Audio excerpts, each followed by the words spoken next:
आप इतना सज के कहाँ जा रहे हैं? आज संडे है ना, बहुत दिनों के बाद दोस्तों के साथ प्लान बनाया बाहर कहीं घूमने का, बस वहीं जा रहा हूँ। कोई जरूरत नहीं कहीं पे जाने की, बहुत बहुत अच्छे से जानती हूँ मैं। आप दोस्तों के साथ जाओगे और सारा पैसा उड़ा कर आओगे, और वैसे भी हफ्ते में एक दिन तो मिलता है। मेरे साथ बताओ, आज हम बाहर मूवी देखने जाएंगे।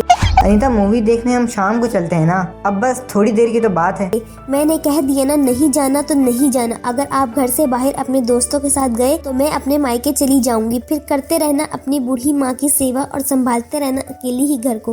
अनीता एक डोमेंट किस्म की औरत थी जो हर समय अपने पति और सास को परेशान करके रखती है। अनिल की घर में एक नहीं चलती। अब ये सब कुछ देखकर औषा को भी बहुत दुख होता है। बेचारी कर भी क्या सकती है। समय यूं ही बीतता है और एक दिन अनिल को सैलरी मिलती है। इस महीने की सैलरी पूरी नहीं होती। अनीता को आ जाता है बहुत ही गुस्सा।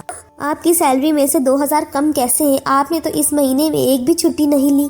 2000 का पूरा हिसाब दो मुझे। अभी बहू की आवाज सुनकर औषा भी वहाँ भागती हुई आती है और अपनी बहू से कहती है, अरे क्या हुआ बहू, आखिर तू हर समय मेरे बेटे पर चिल्लाती क्यों रहती है?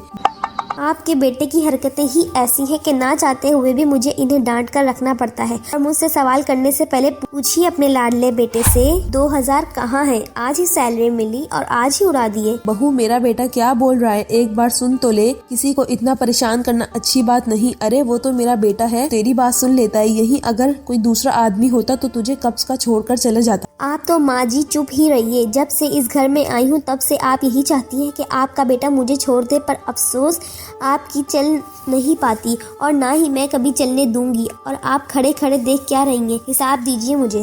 अनीता, मैं तुम्हें बताने ही वाला था, बताने का मौका नहीं मिला और तब से तुम नाराज हुए जा रही हो। तुम ही बताओ मैं कब तुम्हें हिसाब देता। मैंने इन 2000 में से 500 रुपए की माँ की दवाई ले ली और बाकी के बचे हुए पैसे अपने पास रख लिए। पिछली बार जब तुम्हारी तबीयत खराब हुई थी तो मैंने अपने दोस्त से कुछ उधार लिए थे, बस वही पैसे धीरे धीरे करके चुका रहा हूँ। मुझसे पूछकर क्यों नहीं दिया? और वैसे भी इससे हमने कोई लाखों का कर्ज तो लिया नहीं था। धीरे धीरे चुका देंगे, अब तो दे दी है ना। अगली बार ऐसी गलती मत करना। इतना बोलकर अनीता सारे पैसे अपने पास रख लेती है और ओशा वहाँ से चली जाती है। अनिल भी चुपचाप अपने कामों में लग जाता है। समय यूं ही बीता है, पर समय के साथ अनीता और भी ज्यादा डोमेंटिक होने लगती है और अब तो वो अपने पति की इज्जत करना भी भूल जाती है। ऐसे ही एक दिन अनिल का दोस्त इससे मिलने इसके घर आता है। भाभी जी नमस्ते, आपसे मिलकर अच्छा लगा। अरे यार, तूने तो पिछली बार भी प्लान बनाकर मना कर दिया और इस बार भी मना कर रहा है। तेरा मन नहीं करता क्या दोस्तों के साथ कहीं जाने का?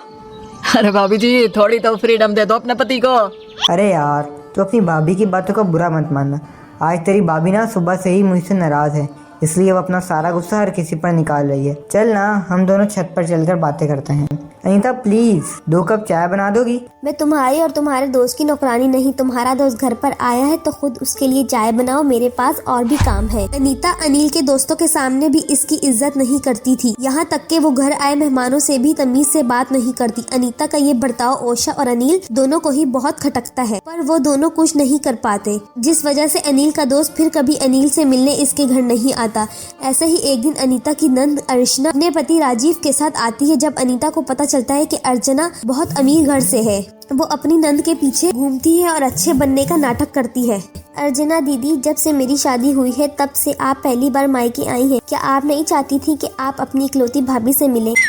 भाभी, मन तो बहुत था, पर शादी के बाद ससुराल की जिम्मेदारी कितनी बढ़ जाती है, ये तो आप समझ ही गई होंगी ना। दोई जी, ये तो बात गलत है ना। अच्छा, आप लोग बैठकर बातें कीजिए, मैं आप सबके लिए खाना बनाकर लाती हूँ, साथ में बैठकर खाएंगे।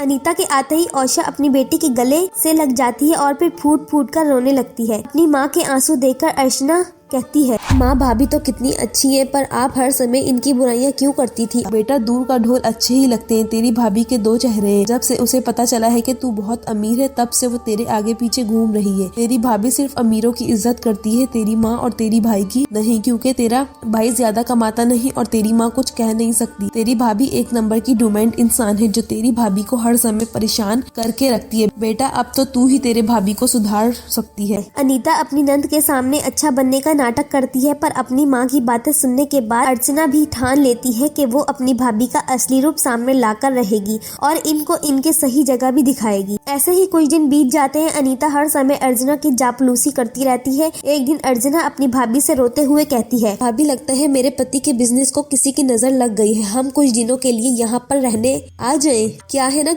ना किसी ने धोखे से हमारा बिजनेस छीन लिया, हम तो पल भर में ही रोड पर आ गए हैं। अब तो आपका ही सहारा है भाभी, जब तक हम दोबारा से उठ नहीं जाते हम यही रहेंगे, आपको कोई एतराज तो नहीं? क्या तुम रोड पर आ गई? देखो, मैं तुम्हारा और तुम्हारे पति का खर्चा नहीं उठा सकती और ना ही ऐसे गरीबों से मैं कोई रिश्ता रखती हूँ।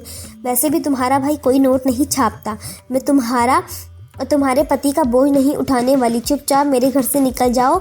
यहाँ अपना पेट भरना मेरे लिए मुश्किल है। बड़ी मुश्किल से एक एक पैसा बचाती हूँ मैं। तो ये है तुम्हारा असली रूप। पता नहीं किस घड़ी में हमने अनिल की शादी तुमसे करवा दी। तुम हर समय मेरी भाई को कोसती रहती हो, धमकी देती रहती हो ना छोड़ने की। छोड़ दो मेरे भाई को, ताकि मैं अपने भाई के लिए अमीर घर की लड़की ढूंढ सकूं जो मेरे भाई की इज्जत करेगी। और मेरे लिए ये छोटी बात नहीं है। मेरा वकील आता ही होगा, डिवोर्स पेपर लेकर साइन कर देना और मेरे भाई को छोड़ने की जो रकम चाहिए बता देना, तुम्हारे मुँह पर मारूंगी। अर्चना पति भाभी की हकीकत सामने आती है, जिसके बाद अनीता के पैरों तले जमीन खिसक जाती है। वो हाथ जोड़कर अपनी नंद के सामने घुटनों पर गिर जाती है। नहीं नहीं दीदी, ऐसा मत करो, मुझे मेरे पति से दूर मत करो। मैं बहुत खुश नसीब हूँ जो मुझे अनिल जैसा पति मिला। मैं बस डरती थी कि अगर मैं डर गई तो मेरे ससुराल वाले मुझ पर अत्याचार करेंगे, इसलिए मैं ऐसी बन गई। पर मैं वादा करती हूँ अब से ऐसी हरकतें नहीं करूँगी। मुझे इस घर से और मेरे पति से जुदा मत करो। अनीता अपनी नंद के सामने अपनी गलतियों की माफी मांगती है, जिसके बाद अर्चना अपनी भाभी को एक मौका और देती है। एक और मौका मिलने के बाद अनीता अपने पति और सास को परेशान करना बंद कर देती है और एक जिम्मेदार बहू बनकर दिखाती है।